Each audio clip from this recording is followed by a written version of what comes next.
अल्लाह तबारक व तआला ने कुरान मजीद सूरतुल हश्र के अंदर इरशाद फरमाया है कि या अय्युहल्लज़ीना आमनुत्तकुल्लाह, ए ईमान वालो अल्लाह से डरो। वल तंजुर नफ्सुम मा कद्दमत लिगद, हर आदमी ये सोच ले कि उसने अपने आगे क्या भेजा हुआ है। जो उसने आखिरत के लिए जमा कराया है वो क्या है, ये गौर कर ले वो। वत्तकुल्लाह, और फिर डर जाओ अल्लाह से।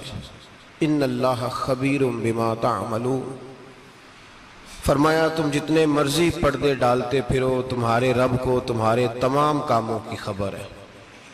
उसे पता है तुम क्या करते, वो जानता है। अजीज दोस्तों, बुजुर्गों और भाइयों, कुरान मजीद ने दो चीजों पर बड़ा जोर दिया है। एक अल्लाह को मानना, और अल्लाह को मानने का मतलब है नबी पाक को भी मानना।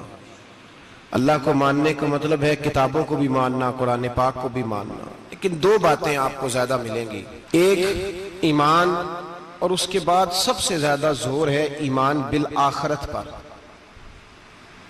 आखिरत को मानो। वमिनन नासि मन यक़ूलु आमन्ना बिल्लाहि व बिल यौमिल आखिर व मा हुम बिमुमिनीन।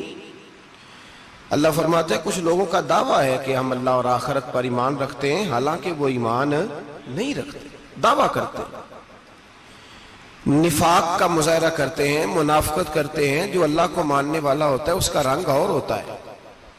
जिसको पता होता है क़यामत के दिन अल्लाह के हुजूर खड़े होना है, उसके अमाल ये नहीं मानते। कहते हैं हम मानते हैं, पर मानते, दावा है कि हम मानते हैं आखिरत को भी और अल्लाह को भी, पर नहीं मानते। कयामत कायम होना जरूरी है। अगर वक़ूए कयामत ना हो तो जालिम की तो मौजें लग गई। जाबिर तो मौज करेगा, फासिक और फाजिर तो कहेंगे दुनिया में भी हम अपने इक़्तिदार के जोर पर जीते रहे, आज भी हमें पूछने वाला कोई नहीं। अकलन नकलन कयामत का कायम होना जरूरी है। कयामत कायम होगी तो मजलूम को उसके जुल्म पर दाद रसी की जाएगी और जालिम को सजा मिलेगी। एक आदमी सारी जिंदगी दुनिया के अंदर लूट मार करता रहा, धोखा फरेब फराड करता रहा, उसकी रातें शराबो कबाब में गुजर गईं, वो मरे और बात खत्म हो गई। ठीक है, मौज करके चला गया। एक आदमी सारी जिंदगी उसने अल्लाह तबारक व तआला की रिजा के लिए अपनी नजर की हिफाजत की, जुबान की हिफाजत की, यहां तक कि दिल की भी हिफाजत की, वो भी मरे तो मामला खत्म हो गया। इस तरह तो फिर सरकश का कुछ बनेगा ही नहीं। निजाम जिंदगी सारी इसकी सोच खत्म होकर रह जाएगी अगर कयामत कायम नहीं होती।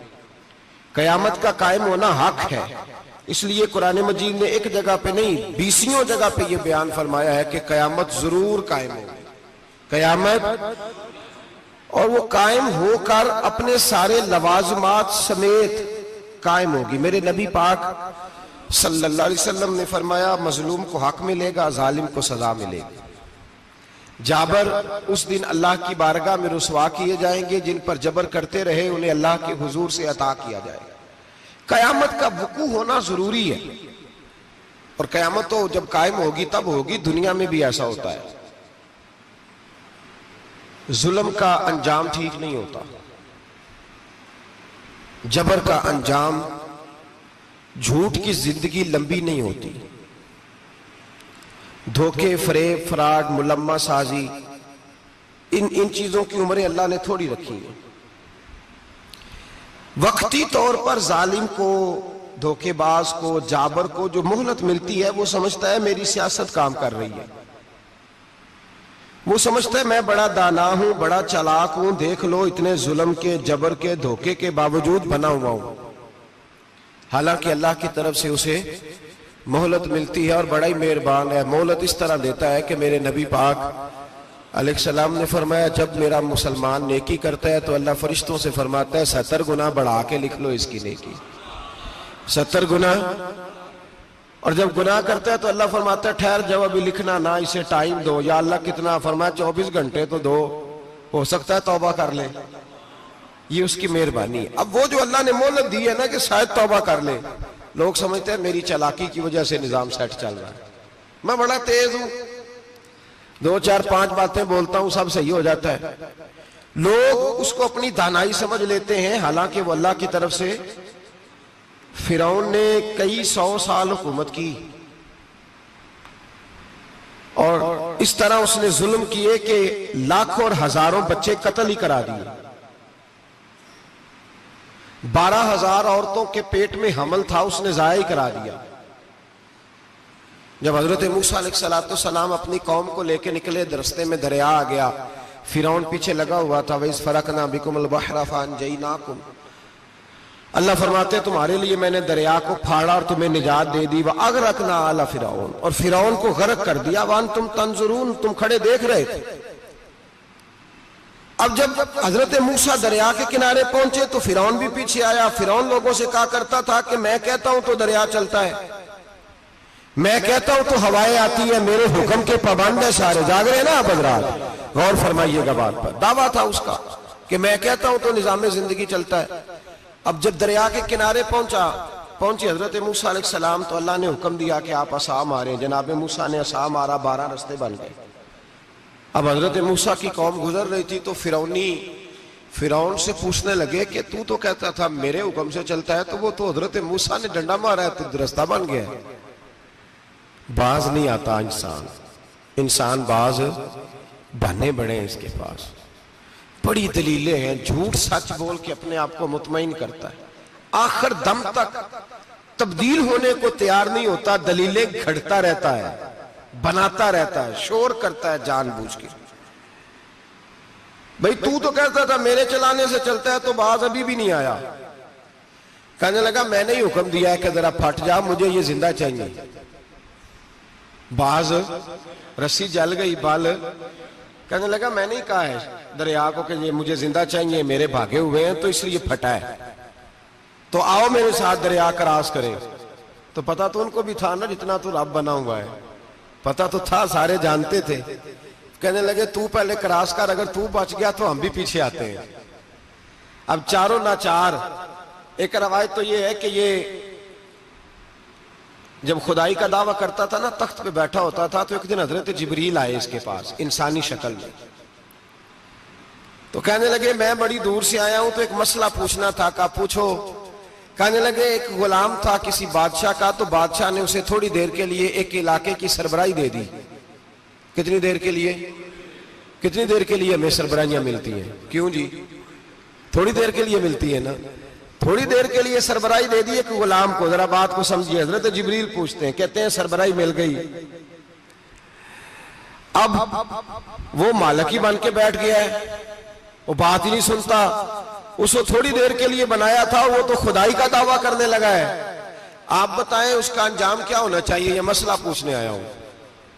तो फिरौन कहने लगा उसका अंजाम यह है कि उसे पानी में गोते दे दे के मार दे। अंजाम क्या है? बोलिए बोलिए, क्या अंजाम है? क्या अंजाम है जी? पानी में। अल्लाह अकबर, अपनी सजा तजवीज कर रहा है। उसकी सजा के उसे पानी में गोते दे दे के मारो जालिम को। उसे थोड़ी देर के लिए बनाया था और वो छा गया है, कब्जा ही कर गया है। हजरत जिब्रील कहने लगे जी आप लिख के दे देंगे? कहने लगा लाओ लिख देते हैं। लिखवा लिया। जनाब जिब्रील रुका लेके तशरीफ ले गए। अब जब फिरौन दरिया में आया ना, तो अल्लाह ने हुक्म दिया मिल जा। जब दरिया मिला चीखने लगा, तो हजरत जिब्रील आए, कहने लगे तेरा ही फतवा है, ये तेरी सजा ही है ना। हम भी बड़ी सजाएं तजवीज करते हैं। ये झूठा है जी, इसका तो फलाना इलाज होना चाहिए, तो अगर तू झूठ बोले तो ये फलाना बड़ा जावर है जी, इसके साथ इस तरह होना चाहिए, तो अगर तू ये काम करे तो जो सजा तू लोगों के लिए तजवीज कर रहा है, तो अपने बारे में भी सोच। अब जब गोते आए ना, आखिरी वक्त देखा वो फिरौन जो कहता था मेरी मर्जी से दरिया चलता है। अल्लामा सावी ने तफसीर सावी में लिखा है, तड़प के रोने लगा। जब ये मिजाज है, एक दफा ऊपर आता है आदमी, जब दरिया में जाता है, ऊपर आया तो चीखने, ओ मेरे हवारियों खुदा का वास्ता मुझे बचाओ। कहने लगे तू तो कहता था मेरी मर्जी से चलता है। बेबसी है, तड़पता है, रोता है, रोता है। वारस शाह मान करी न वारसा दा, रब बेवारसा करके मारदा ही तड़प रहा है, चिल्ला रहा है। कोई मदद को नहीं पहुंचता। अब जब आखिरी होता आया तो कहने लगा आमन्ना में रब्बे मूसा व हारून, मैं मूसा के रब को भी मान गया, हारून के रब को भी। अल्लाह ने फरमाया नहीं, अब तेरा मानना काबिल कबूल है। उस वक्त मानना था जब तुझे मोहलत दी थी, जब तू जवान था। बुढ़ापा आता है, बीमारी आती है, जवान आदमी बीमारी का शिकार होता है तो कहता है या अल्लाह एक दफा सही कर दे, मैं सारी पढ़ा करूंगा, एक दफा ठीक कर दे, मैं मस्जिद में रहूंगा, मैं अगले साल इत्काफ भी करूंगा, मैं सारी तरावियां पढ़ूंगा। तो उस वक्त पढ़नी थी जब तुझे मोहलत दी थी, उस वक्त पढ़ना था जब अल्लाह ने तुझे आसानी दी, जिंदगी दी। अगला वक्त ये हाल एक का नहीं हुआ। नमरूद को देख ले, हजरत इब्राहिम अलैहिस्सलाम को कहता था मैं रब हूं, आपने फरमाया रब तो वो है जो जिंदा करता और मारता है। एक मौत का कैदी बुलाया, कहने लगा हाँ भाई कितने दिन रह गए थे फांसी में? कहने लगा जी परसों होनी थी। कहा जा तुझे आजाद किया, लो मैं भी जिंदगी देता हूं। एक बेगुनाह आदमी को पकड़ के कत्ल कर दिया, कहता मैं भी मारता हूं। हजरत इब्राहिम अलैहिस्सलाम कहने लगे तू तो बेवकूफों जैसी दलीलें दे रहा है, चल इस तरह कर, मेरा रब सूरज मशरक से निकालता है, तू अगर रब है तो मगरिब से निकाल के दिखा। अब दलील का जवाब कोई नहीं था तो कहने लगा पकड़ो और आग में डाल दो।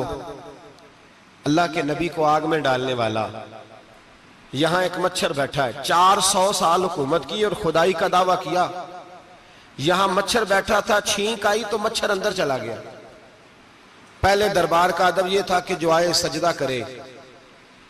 अब उसके सर पे कोई चीज मारता था तो उसे सुकून होता था, मच्छर थोड़ी देर के लिए उसका दिमाग छोड़ता था। ओ भाई ये इस धरती पे अल्लाह ने लोगों को नजारे दिखाए और हमें समझाने के लिए दिखाए, हमें तफक्कुर की, गौर की दावत दी कि देख लेना, अपने अमल को परखना। तुम्हारे अमल हजरत मूसा के फरमाबरदारों जैसे हैं, जनाब इब्राहिम के फरमाबरदारों जैसे हैं, या बन के बैठ गए हो? अब दरबार का अदब यह है, बेबसी का ये हाल है कि जूते लटकते हैं दरबार में, जो आता है जूता खींचता है। और अदब यह है कि 10 जूते नमरूद के सर पे मारो। और 400 साल जूते लगते रहे।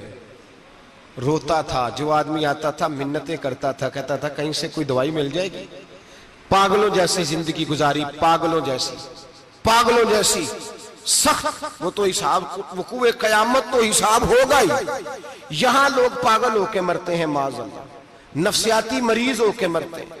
यहां आखिरी वक्त इतना सख्त आता है कि दुनिया मौत की दुआएं मांगती है। मेरे भाई, जब इंसान जुल्म करता है तो भूल जाता है कि शायद मुझे पूछेगा कोई नहीं। जब वो ज्यादती करता है तो भूल जाता है। जब वो किसी का हक खाता है तो वो कहता है शायद इसका तो वारिस ही कोई नहीं जिसको मैं लूट रहा हूं। लेकिन जब अल्लाह की पकड़ आती है, हज्जाज बिन यूसुफ जालिम था, उसने अच्छे अच्छे काम भी किए थे।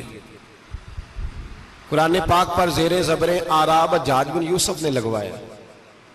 मोहम्मद बिन कासिम को हिंदुस्तान सिंध के इलाके फतह करने भी हज्जाज बिन यूसुफ ने भेजा था। सारी खूबियां अपनी जगह पर, जालिम बहुत बड़ा था। किसी आदमी ने उसके सामने कोने की तरफ मुंह करके साथ वाले से बात कर ली तो कहने लगा मेरे खिलाफ किया, इसको ले जाओ, 2 टुकड़े करके वापस ले आओ। तूती बोलता है ना इख्तिदार। जब किसी के हाथ इख्तिदार होता है ना, वो चाहे एक घर का ही क्यों ना हो, वो 10 बंदे फैक्ट्री में काम करते हो और जो उनका मालिक होता है वो कहता मैं मालिक हूं, मुझे मानो। जब तू साहिब इख्तिदार होता है ना, जब तू सुसर बन के बैठता है और किसी गरीब घर की बहू आती है 2-4, तो कहता मेरा इख्तिदार होना चाहिए। जब मैं खांसने लगूं तो हर आदमी के हाथ में टिश्यू पेपर होना चाहिए।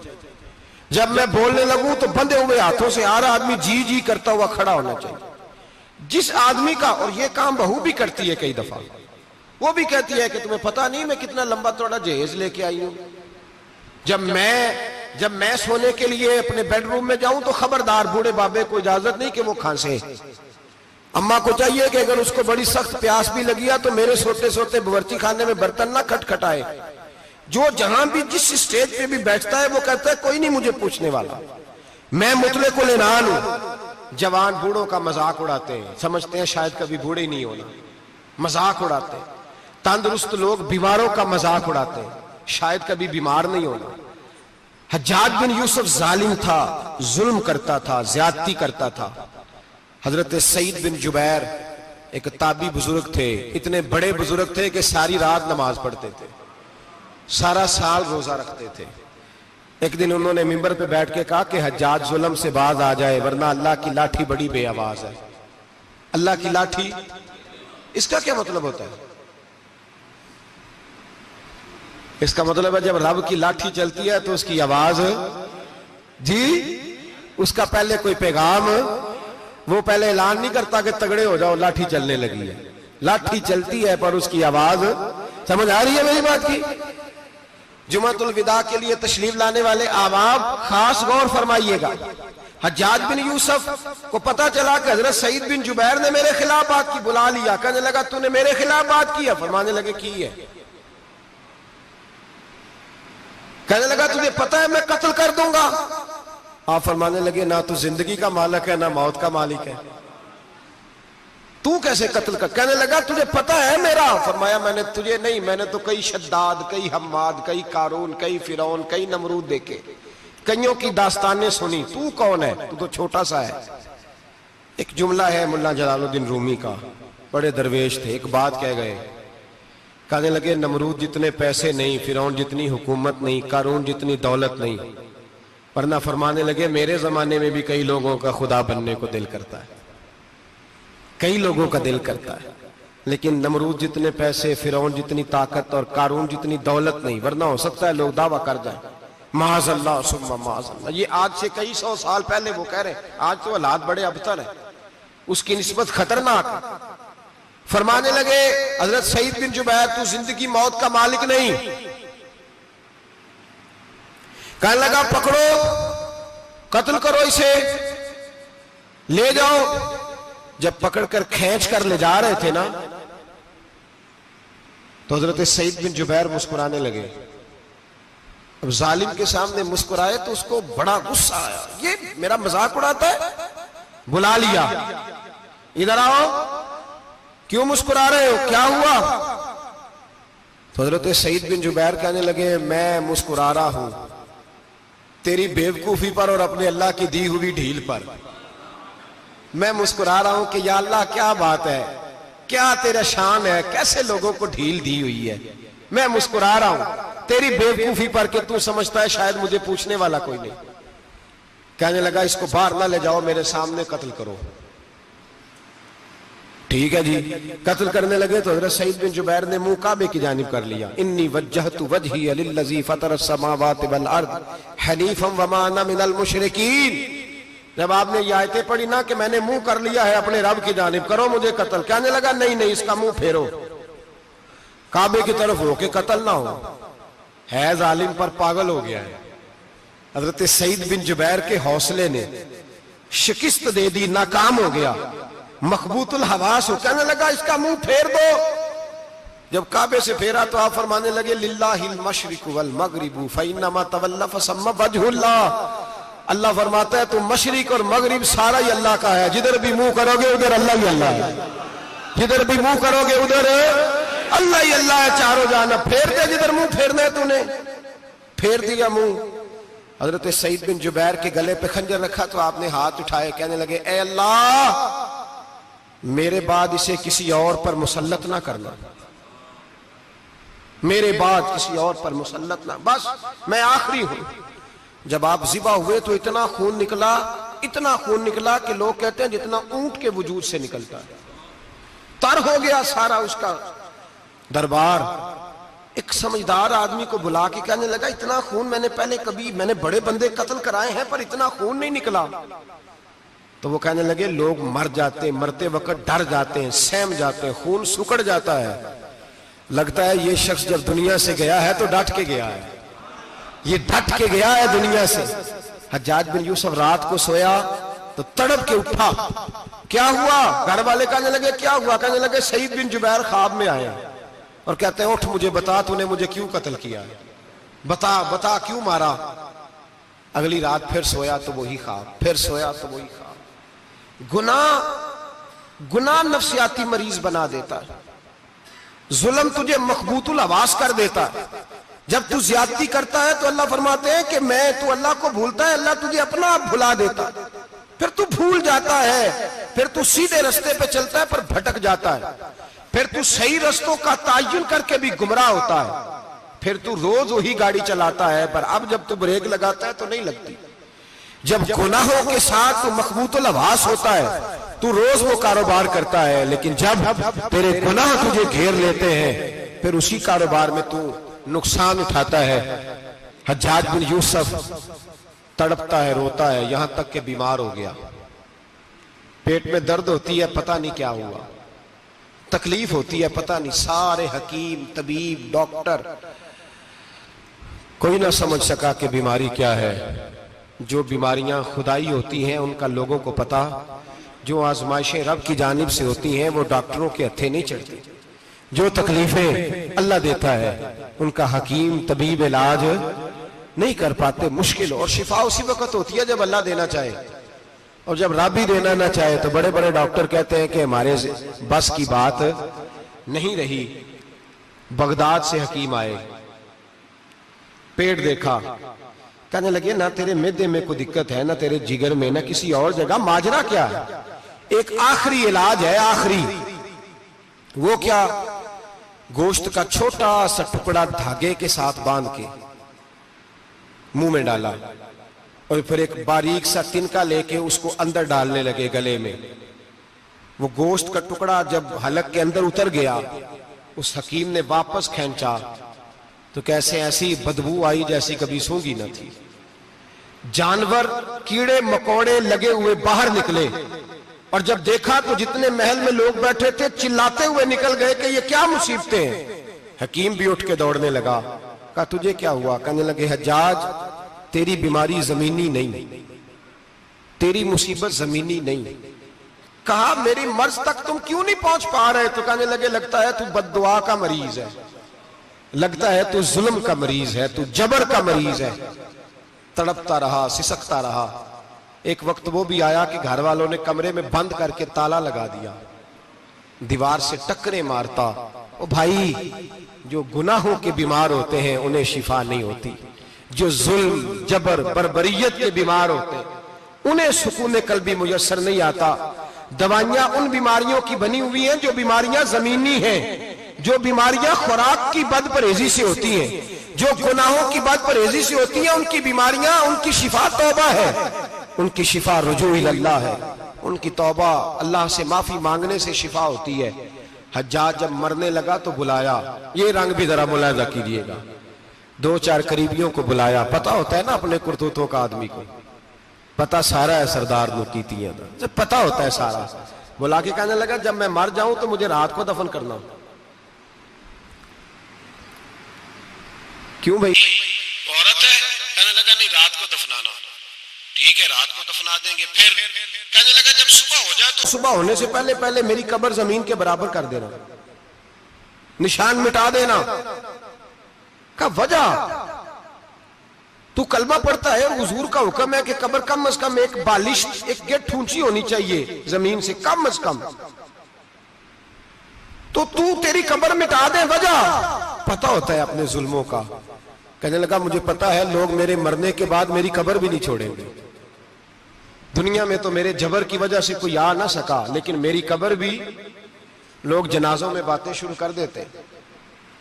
जनाजों में मैंने ऐसी भी दास्तानें सुनी है कि कोई मरा तो लोग जूतों का हार कब्र पे डाल आए। नहीं भाई, तू जब जिंदा था तो तेरे जबर जुल्म की वजह से नहीं को बोल सका।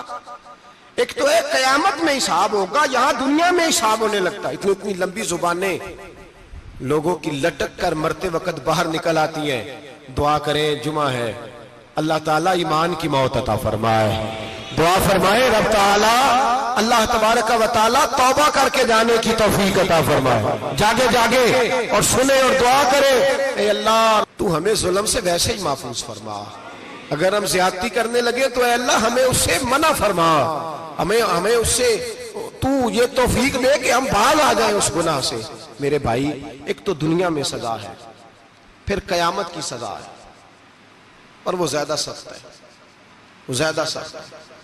हम लोगों ने ना हीले बहाने बड़े बनाए हुए हैं।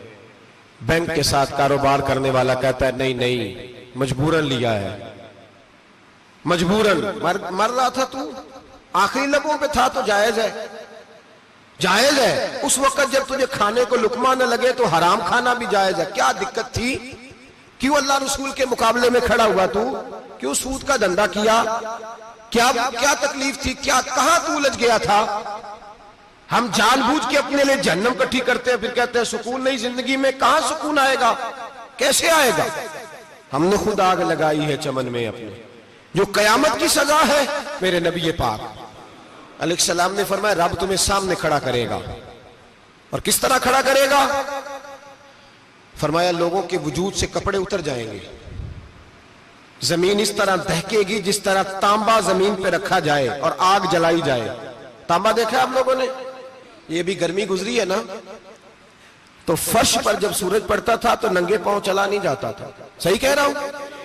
नंगे पांव, बच्चे का पैर जमीन पे लगता है तो चीख उठते हैं, कहते हैं ओ जल गया पैर। हालांकि ये फर्श दुनिया के हैं। और अगर तांबे के अंदर खासियत है कि अगर कोई धात जल्दी और ज्यादा गर्म होती है तो वो तांबा है। मेरे नबी ने मिसाल दी तो उसकी दी जो सख्त था। फरमाया तांबे की तरह जमीन तपाई जाएगी और फिर नंगे पांव रब तुम्हें खड़ा करेगा। आज सूरज की पुश्त तुम्हारी जानब है, कयामत में मुंह तुम्हारी जानिब होगा। नेजा आपने देखा होगा, नेजा होता था। फरमाया ये जो तुम नेजे देखते हो सिर्फ सवा नेजे के बराबर सूरज करीब आ जाएगा और फिर अल्लाह तुम्हें सामने खड़ा करके तुमसे सवाल जवाब करेगा। और हुजूर ने कह दिया है तो अब किसी नात खां के कहने से बात बदल सकती, किसी पीर के कहने से जुमला बदल सकता, किसी खतीब के कहने से फिक्र ना करना वो सामने जन्नत पड़ी है, अब बात बदल सकती। खुदा की रहमत पर भरोसा रखना जरूरी है, नबी पाक की शफाअत की उम्मीद रखना। बोलिए। लेकिन जो हुजूर ने बयान किया है उसको मानना भी ये भी जरूरी है। मेरे नबी पाक ने फरमाया अल्लाह तुमसे हिसाब लेगा और अल्लाह पूछेगा, तुमने जवाब देना है। हुजूर किस किस शय का? फरमाया जो पहनते हो उसका जवाब नहीं देना, जो खाते हो उसका जवाब नहीं देना, जो अल्लाह के रास्ते में देते हो उसका जवाब, बाकी हर शय का जवाब देना है। ओ उधर जो प्लाट है उसका भी जवाब देना है। और जो जी वो जो बच्चों को पैसे बताए उनका भी जवाब देना है, जो छुपाए हैं उनका भी। सुम्मा लतुसअलुन्ना यौमइज़िन अनिन नईम, जो कमेटी अपने मोहल्ले में डाली है उसका भी जवाब देना है, जो ससुराल के इलाके में अब्बा जी से चोरी डाली हुई है उसका जवाब भी, सबका जवाब देना है। तमाम हिसाब किताब। और अल्लाह फरमाते हैं मैं सामने खड़ा करके हर सवाल का तुझसे जवाब, तुझे हर सवाल का जवाब साहब। अच्छा ये जो बड़े लोग थे वो हिसाब से डरते थे, हम छोटे लोग हैं हम हिसाब से हम नहीं डरते, हम कहते हैं देखी जाएगी। बड़े लोग जो थे वो हिसाब से। हजरत अबू बकर सिद्दीक दुआ कराया करते थे, दुआ करो अल्लाह मुझसे हिसाब ना पूछे। हजरत उमर फारूक रज़ी अल्लाह ताला अन्हु अपने बेटे से कहते थे बेटा अपने बाप के लिए रहमत की दुआ करना, मैं दरगुजर वाला हूं, मैं हिसाब वाला कोई नहीं। बड़े लोग डरते थे, बड़े लोग। हजरत उस्मान गनी कब्र पे खड़े होते थे तो दाढ़ी आंसुओं से भीग जाती। गुलाम कहते हैं हुजूर 3 दफा नबी पाक ने आपको जन्नत की बिशारत दी है, 3 दफा बिशारत दी है, तो आप क्यों इतना रोते हैं? उस्मान गनी फरमाते जिस रसूल ने मुझे जन्नती कहा है उसी महबूब ने मुझे फरमाया था उस्मान कब्र आखिरत की मंजिलों में से पहली मंजिल है। और आप फरमाते मेरे तो कमरे में दिया गुल हो जाए तो मुझे डर लगता है, इसमें तो मुकम्मल अंधेरा है। आप फरमाते खिड़कियां बंद हो तो दम घुटने लगता है, इसको तो दरवाजा ही कोई नहीं, रोशनदान तक नहीं। भाई जो बड़े थे वो डर रहे थे। मौला अली शेर खुदा नमाज का वुजू करके कांपते थे, कांपते।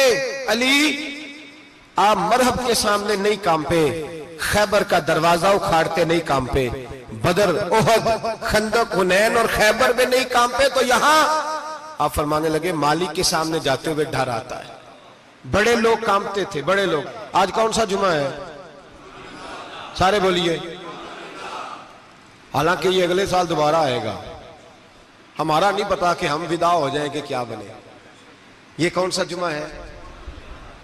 आया जुमातुल विदा, आए हम पढ़। आज एक फिक्र लेकर के जाना, एक सोच, जहां रोज रात को बेटे की टेंशन, बेटी की टेंशन, भाई की टेंशन, पोते की टेंशन होती है ना, एक टेंशन और अपने आज एक टेंशन बढ़ा लो, कब्र की टेंशन पैदा कर लो, कयामत की थोड़ी सी फिक्र कर लो, थोड़ी सी, एक लम्हे के लिए सही थोड़ा ख्याल पैदा करें। हजरत हसन बसरी नाम सुना हुआ है ना? ये हजरत अली के शागिर्द हैं। नबी पाक के घर में आ जाते थे कई दफा, बच्चे थे जब। हजरत हसन बसरी ताबी हैं, फरमाते खाना काबा में उमरा करने गया, तवाफ़े काबा कर रहा था तो बड़ा अजीब मंजर हुआ, रात की तन्हाई हुई। उस वक्त कई दफा तवाफ बंद भी होता था, इसलिए एक रश कम होता था, तो रात को सब सो जाते। कहते रात जरा गहरी हुई तो लोग अपना अपना खैमा लेके जाते थे। अब तो होटल है ना, तो खैमे लगते थे, लोग खैमा लेके जाते थे, जहां जगह मिलती थी खैमा लगा के रहते थे। फरमाते मैं रात को सोया खैमे में, एक दर्दनाक आवाज आई, मीठी है, धीमी है, पर दर्द बड़ा है। कोई रोने वाला रो के कहता है अल्लाह हिसाब कयामत में मुझसे ना लेना, ऐ अल्लाह तन्हाई में जितना मर्जी हिसाब लेना, पर लोगों के सामने ना लेना। और फिर कहता है अल्लाह फजल तो तू तब करे जब तू मेरा हिसाब पूछे ही ना। फिर चंद मिनट गुजरे तो फिर वो रोने लगा, मेरे कानों में आवाज आई, कहने लगा अल्लाह हिसाब तो उनका लिया जाता है जो हिसाब के काबिल होते हैं। आला हजरत कहते हैं ना, रजा से तू क्या हिसाब लेगा, रजा भी किसी हिसाब में है। ऐ अल्लाह मैं काबिल नहीं, मुझसे हिसाब ना लेना। कहते थोड़ी देर गुजरी तो फिर वो रोने लगा, फिर जरा सांस संभले तो फिर कहने लगा ऐ अल्लाह मैं तो लोगों को कोई बंदा हिसाब पूछ ले तो नहीं दे सकता, मैं तुझे कैसे हिसाब दूंगा। फिर तड़पने लगा। कहते थोड़ी देर गुजरी तो फिर एक लफ्ज उन्होंने कहे, रोने वाले ने, कहने लगे अल्लाह देख तेरे महबूब का फरमान है जो माफी मांगे तो उसे माफ कर दिया करता है। ऐ अल्लाह मैं माफी मांगने आया हूं और मस्जिद नहीं आया, मैं काबातुल्ला ही आ गया हूं। कहते वो इतना रोए कि चीख आई उनकी, और जब धड़ाम से कोई जमीन पे गिरा तो मैं परेशान हुआ कि अब तो बेहोश हो गया। फरमाते हैं मैं जोर से उठा फटाफट और उस शख्स की तरफ बढ़ा। मेरे दिल में ख्याल है कोई गुनाहगार है बेचारा, तो चलो मैं भी दुआ करता हूं, इसको कहता हूं बेटे फिक्र ना कर, अल्लाह तेरी मदद करेगा। फरमाते मैं गया इस नीयत के साथ कि मैं कहूंगा चलो उठो तुम भी दुआ करो, मैं भी करता हूं, अल्लाह हमसे हिसाब ना पूछे। कहते मैं गया तो वो शख्सियत बेहोश पड़ी थी, काले स्याह बाल उनके चेहरे पे बिखरे हुए थे। कहते लोगों जब मैंने जुल्फे हटाई चेहरे से तो मेरा वजूद कांपने लगा आसमान टूट पड़ेगा, जमीन फट जाएगी, सितारे बिखर जाएंगे, आज बह जाएंगे समुंदर। फरमाते मेरी चीखें निकल गई, ये कोई गुनाहगार तो नहीं, ये तो हजरत फातिमा के पोते इमाम ज़ैनुल आबिदीन है, ये तो इमाम हुसैन का वो बेटा है जो करबला में तन्हा बचे थे। फरमाते मैं इमाम का चेहरा देखा तो भाग के आया और मैंने अपनी दाढ़ी उनके पैरों के साथ मस की और मैंने कहा हुजूर उठिए। इमाम उठे तो मैंने कहा शहजादे तेरे तो इशारे से अल्लाह कई गुनाहगारों को बख्शेगा, तेरी तो दुआ से अल्लाह बख्शेगा, ये क्या कर रहे हो। तो इमाम ज़ैनुल आबिदीन कहने लगे हसन बसरी इधर आ यार, इधर आओ बुजुर्गो, मेरे दादा के पास रहने वाले हो, मैंने ना आज ही सुना है कि उसका अजाब बड़ा सख्त है, आओ मेरे लिए दुआ करो, अल्लाह पाक मुझसे हिसाब ना पूछे। कहा हुजूर ना करें। आप फरमाने लगे तुझे नहीं पता कुछ चीजें ऐसी हैं कि रब ने अगर हिसाब पूछा तो मैं वाकई जवाब नहीं दे पाऊंगा, चल कर मेरे लिए दुआ। कहते मैंने हाथ बांधे हुजूर मैं नहीं करता, उठा कह। फरमाते मैंने हाथ उठाए, मैंने कहा अल्लाह तेरे रसूल का शहजादा है, ये तेरे रसूल का शहजादा है, ये कह रहा है तो फजल कर।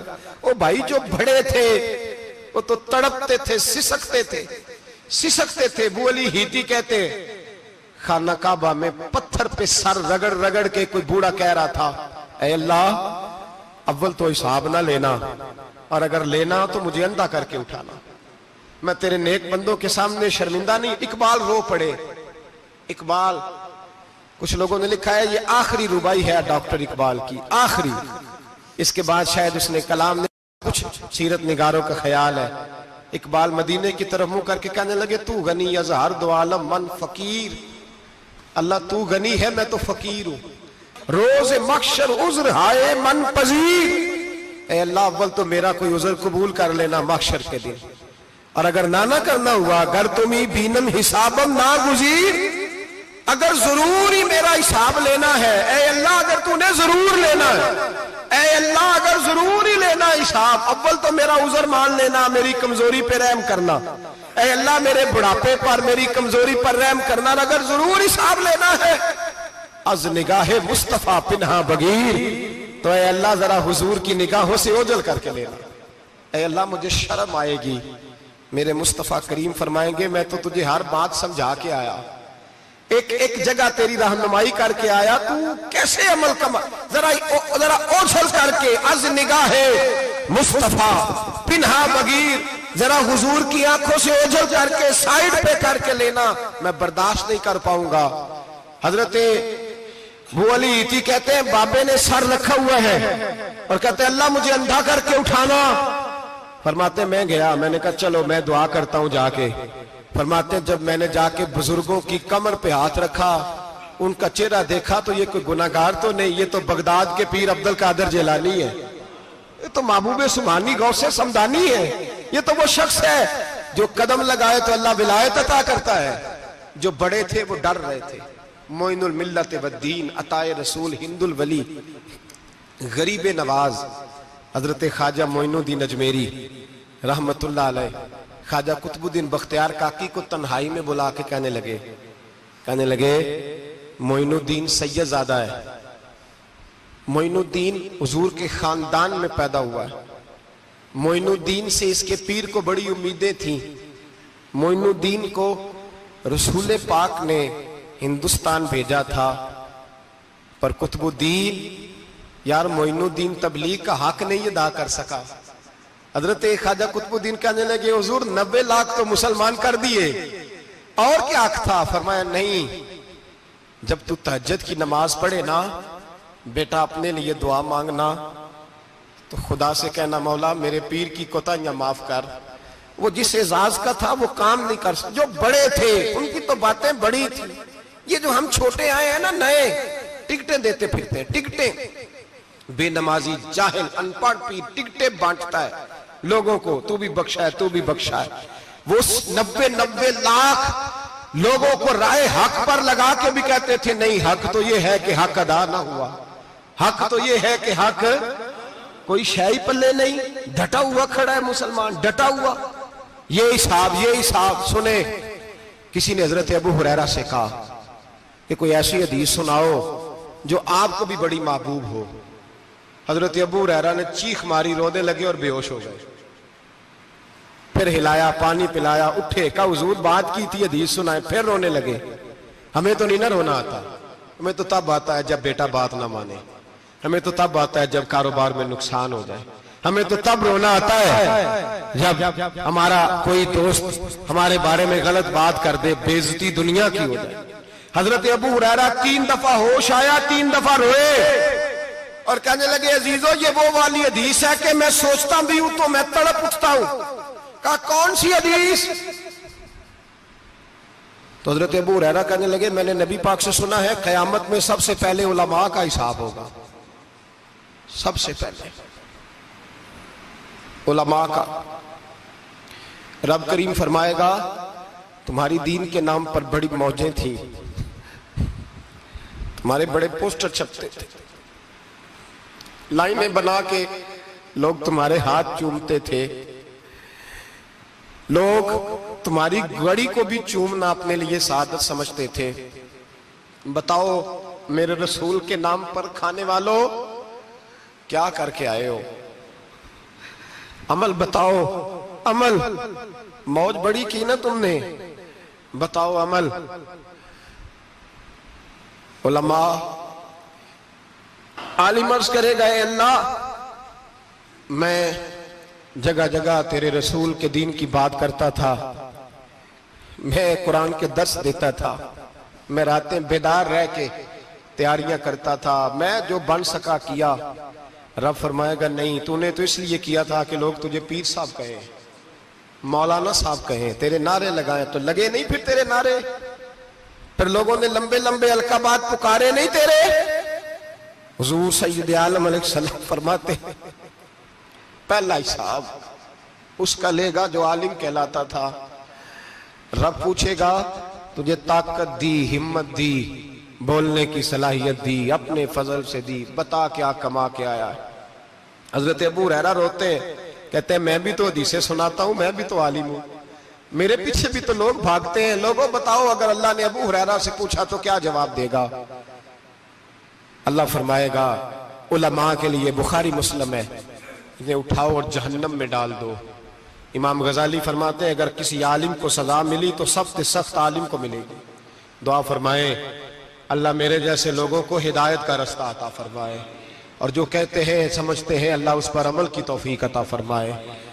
फरमाया हजरत अबू हुरैरा ने दूसरे नंबर पर सखी अल्लाह की बारगाह में खड़ा किया जाए, मालदार।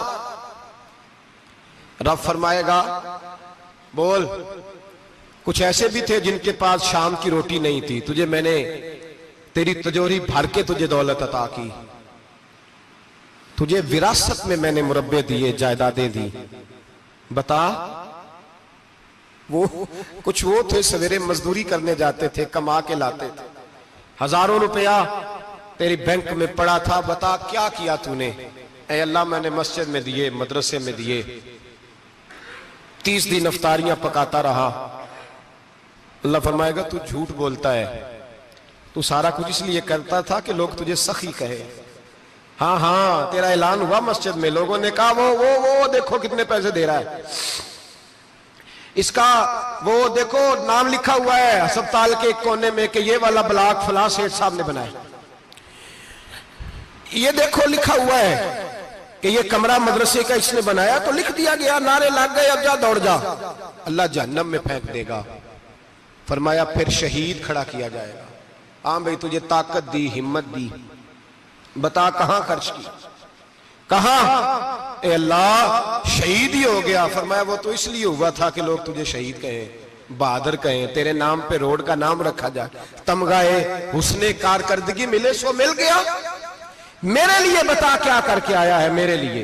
इसे उठाओ और जहन्नम में फेंक दो। भाइयों अजाब कड़ा है, अजाब सख्त है, हिसाब सख्त है, और जो हिसाब लेने वाला है उसको, मैं ना तरावी हो रही थी तो कारी साहब ने एक सूरह यासीन शुरू की, वमताजुल यौमा अय्युहल मुजरिम।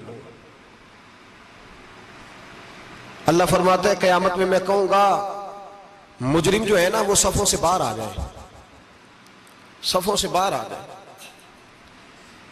एक हमारे फिजिक्स के टीचर होते थे तो बड़ी सख्त छड़ी मारते थे, तो जब वो कद भी बड़ा था, जलाल भी बड़ा था, और उसूल बड़े अच्छे इंसान थे लेकिन सख्त थे, तो मुझे याद आता था कि जब वो सवेरे आके कहते थे जिसने काम नहीं लिखा वो बाहर निकल आए।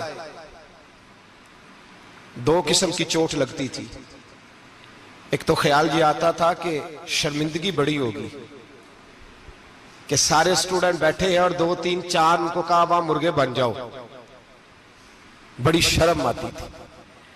और फिर जब वो मारते थे तो इतना सख्त मारते थे कि कई दिन तकलीफ रहती थी, बताया नहीं जाता था। वो स्टूडेंट बताते थे कि यार इससे बचो किसी भी तरीके, और किसी का काम रह भी जाता था, कहते थे इस पीरियड की ड्यूटी सबक याद करके आना है। सख्त टीचर के बारे में तेरा मेरा ये रवैया है। तो याद आ रहा था जब वो कह रहे थे ना वमताजुल यौमा अय्युहल मुजरिमून, तो मैं सफ में खड़ा था तो 2 कतरे मेरे बह गए आंसू के। मुझे साथ बच्चा कहने लगा तबीयत ठीक है?